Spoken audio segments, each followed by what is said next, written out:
Alright guys, so I'm getting a lot of questions about how do you find an off-grid property and where do you start, which is a great question because I had that question myself and I'm not an expert at all, but I can tell you what I have learned really over the last couple years, but more aggressively in the last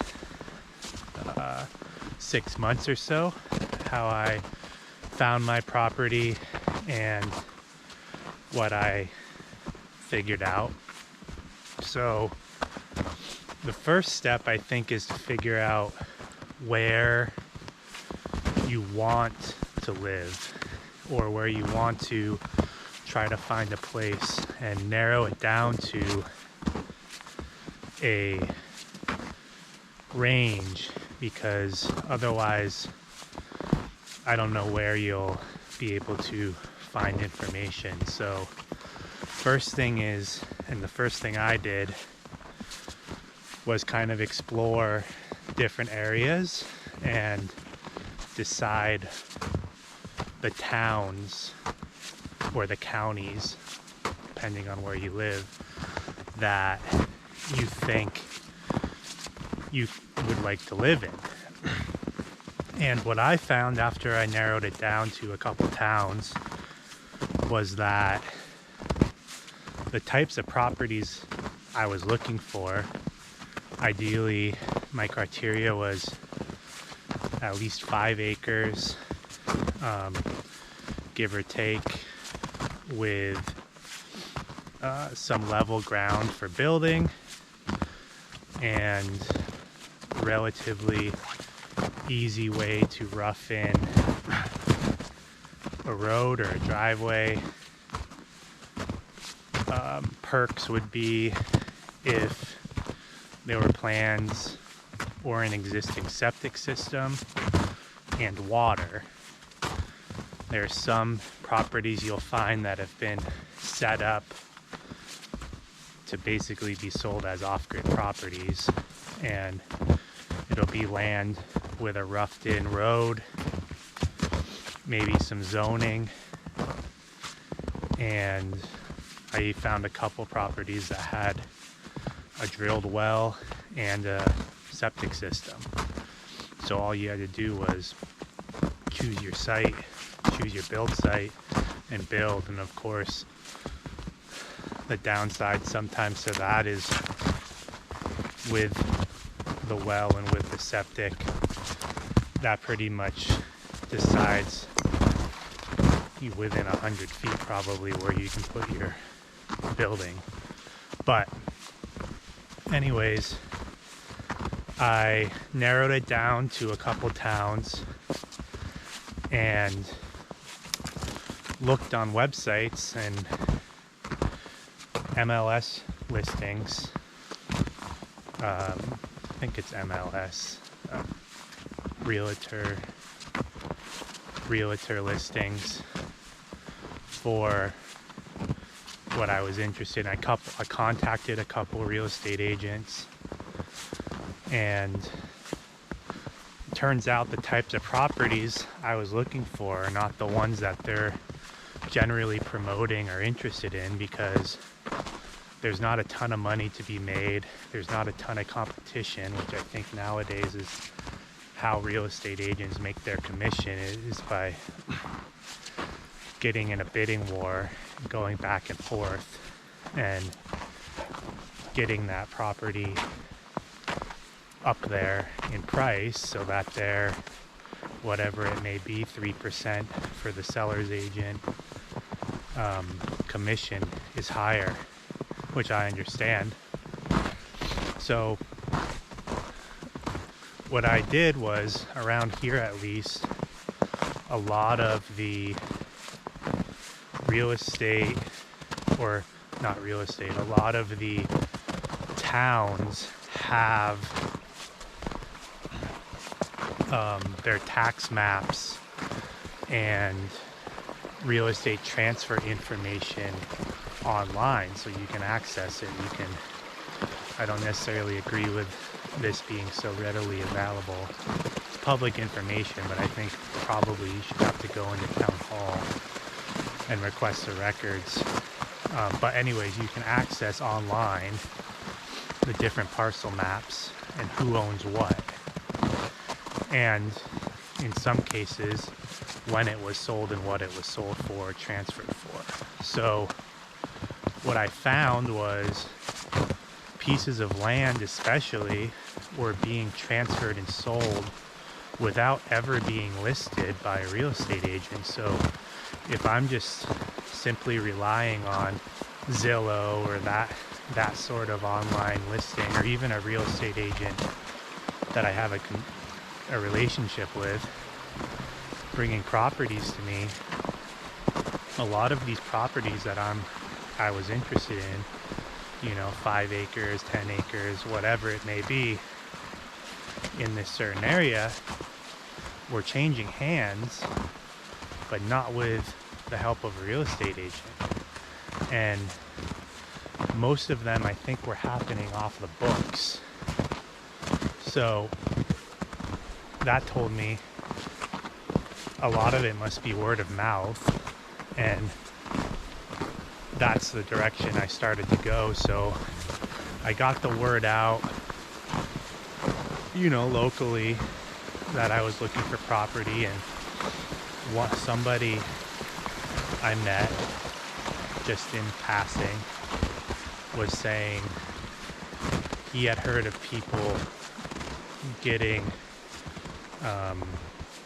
finding properties to buy from the owner in listservs or like email newsletters, and then I should look into that, because the community here is so small that it turns out most of the active population is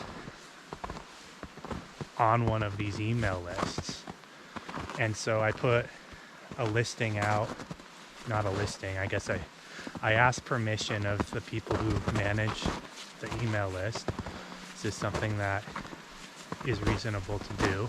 And they said yes. We've had some people do that before. So I basically put a listing out saying, I grew up in this area, I moved back, and I'm looking for property. There's not a lot of property available according to the online listings. And what I was looking for was 5 acres, buildable lot in this area. Maybe there's someone who has, 100-acre lot, and they would be willing to subdivide off 5 acres for me, something like that. And that I was planning on living as sustainably as possible. I wasn't gonna take that land and resell it or build a McMansion or any of that. I was wanting to build a small house, cabin, and live there with my dog, and that was it. And ultimately, that's how I got connected with the person who sold me the land that I bought. They just sent me an email, a couple pictures, and said, is this something you might be interested in? And ultimately it took a few months, well, I guess probably 5 or 6 months of me looking at it. And since they weren't in a hurry to sell it, it wasn't listed. They just knew that in the next few years they were probably wanting to sell it, and here was an opportunity. I took the time to look at it. I brought in some friends and experts to look at it with me, make sure it wasn't a terrible decision. And we went back and forth with the seller. I did, kind of built a little bit of a relationship there, got to know them, and it ended up working out well. I'm very happy with it. I think they're probably happy with it too. They still live nearby, so I see them often. And it's actually the person who built this property, built a cabin on it back in the 80s, is who sold it to me. And I think a big part of, I haven't talked to him directly about this, but I think a big part of him feeling okay to sell it to me was he thought I was going to hopefully turn that property or that cabin into a home and enjoy it and live there, and maybe that he wasn't ever able to do that the way that he wanted, and he could maybe watch me do a little bit of that and build a place that I enjoy and he can see and all of that. So that's probably the biggest question is that I've seen is how do you find the property? Because there's lots of people wanting to do off-grid, and I think they're sitting in their office or at work and they're just Googling off-grid properties or Zillow, Redfin, or all of those things, and they just don't know where to start. And I was doing that myself when I was living in Colorado, trying to find a property to buy back east, and there's just nothing popping up. And ultimately I had to decide I'm just going to save up as much money as I can, sell everything that I have in Colorado, and move back east and get my boots on the ground so that I can start to look and find the area that I wanted to live in. And I have a home base because I can stay with family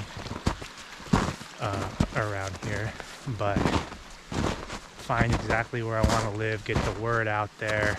I met with 2 or 3 different real estate agents and told them what I was looking for, and of course they were all very nice, but nothing came of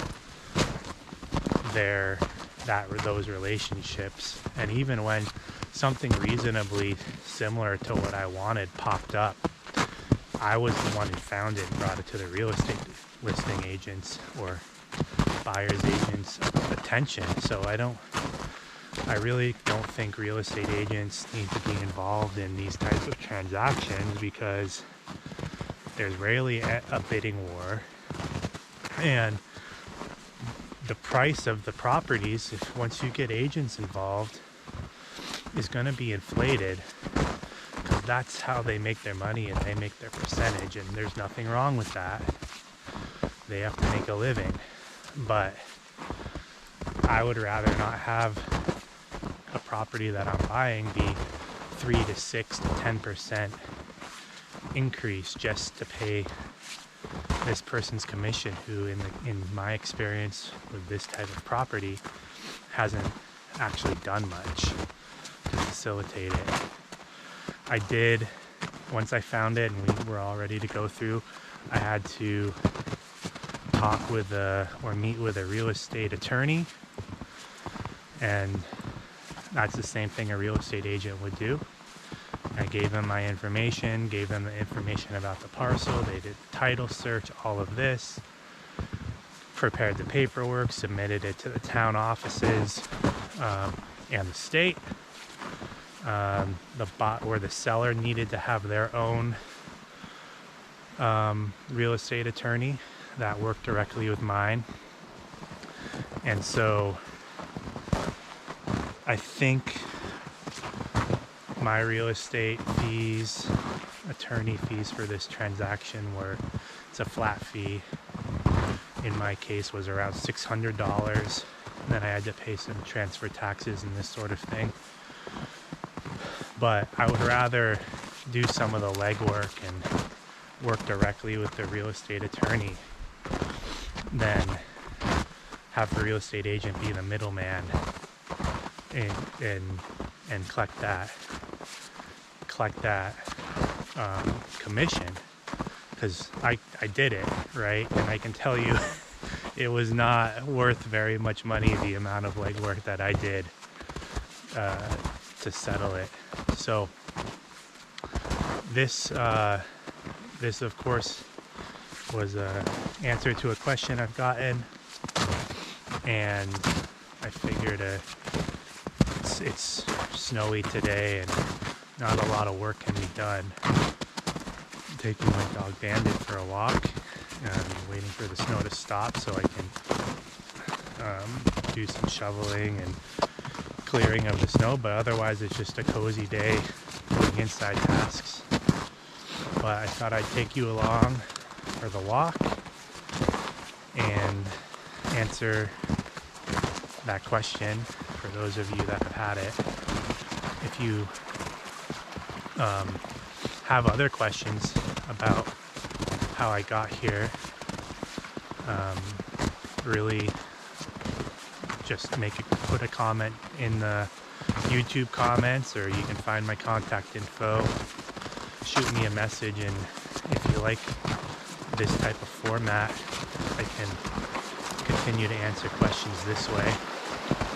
Watch my other videos if you can, and like and subscribe and comment as much as you can, because another challenge, probably another question I'll get asked, and I don't have the answer to it just yet, but is how do you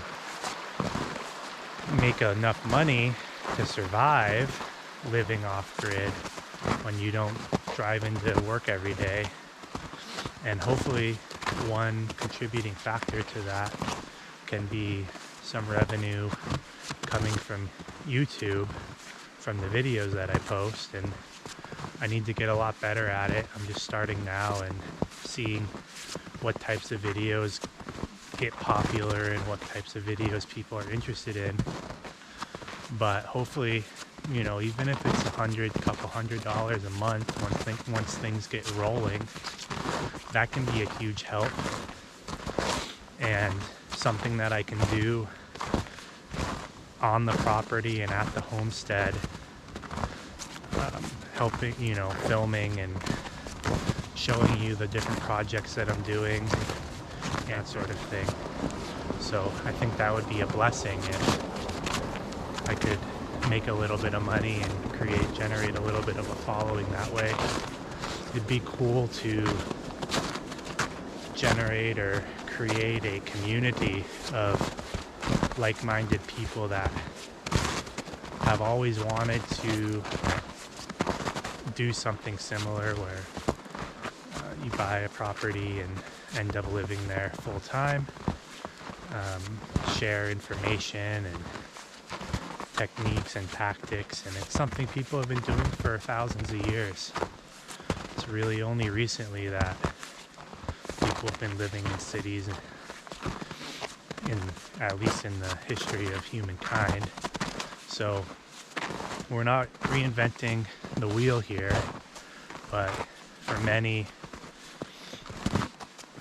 people, that thought process or that idea of not having a 9-to-5 job, not having an hour-long commute, not having a mortgage, not having an $800 car payment, not having all these different bills, and relying on different things that you have no control of. That idea today sounds crazy to a lot of people, but I think it's exactly what we need to do.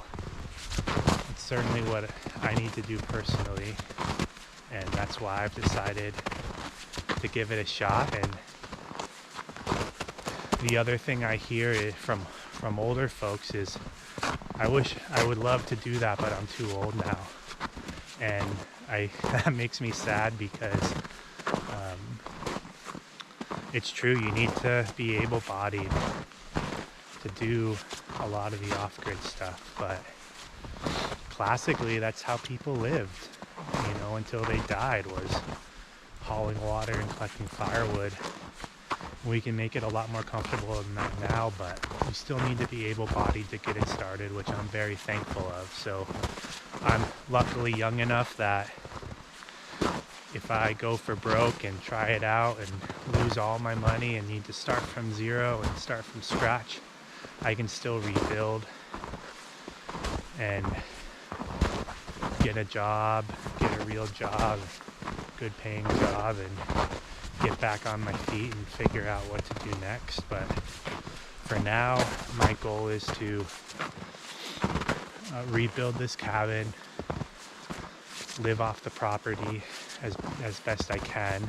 I'll still have to go to the grocery store and all of that, but be as sustainable as possible and share my experiences.